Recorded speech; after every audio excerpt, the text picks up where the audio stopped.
Episode number 323. That's well, said Athos.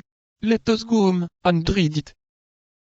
The note burned the hand of D'Artagnan. He wished to hasten the steps, but Athos took his arm and passed it on his own, and the young man was forced to regulate his pace by that of his friend. At length they reached the tent, lit a lamp, and while Planchet stood at the entrance that the four friends might not be surprised, D'Artagnan, with a trembling hand, broke the seal and opened the so anxiously expected letter. It contained half a line, in hand perfectly British, and with a conciseness as perfectly Spartan. "Thank you, busy." D'Artagnan translated this for the others.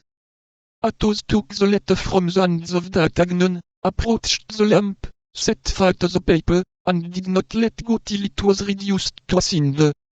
Then, calling Planchet, he said, "Now, my lad, you may claim your 700 livres, but you did not run much risk with such a note as that.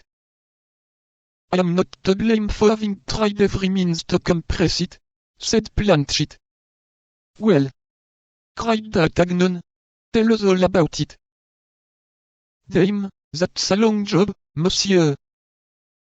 "You are right, Planchet," said Athos. "Besides, the tattoo has been sounded, and we should be observed if we kept a light burning much longer than the others." "So be it," said D'Artagnan. "Go to bed, Planchet, and sleep soundly." "My faith, monsieur, that will be the first time I have done so for 16 days." "And me, too," said D'Artagnan. "And me, too," said Porthos. "And me, too," said Aramis. "Well, if you will have the truth, and me, too," said Athos. 49 Fatality. Meantime Milady, drunk with passion, roaring on the deck like a lioness that has been embarked, had been tempted to throw herself into the sea that she might regain the coast, for she could not get rid of the thought that she had been insulted by D'Artagnan, threatened by Athos, and that she had quit France without being revenged on them.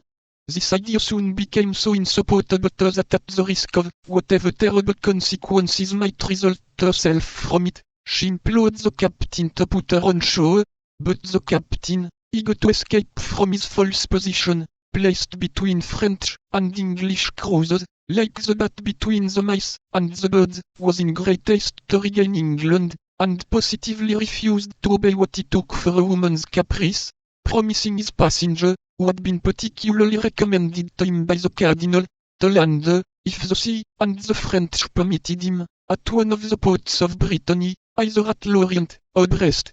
But the wind was contrary, the sea bad, they tacked, and kept offshore.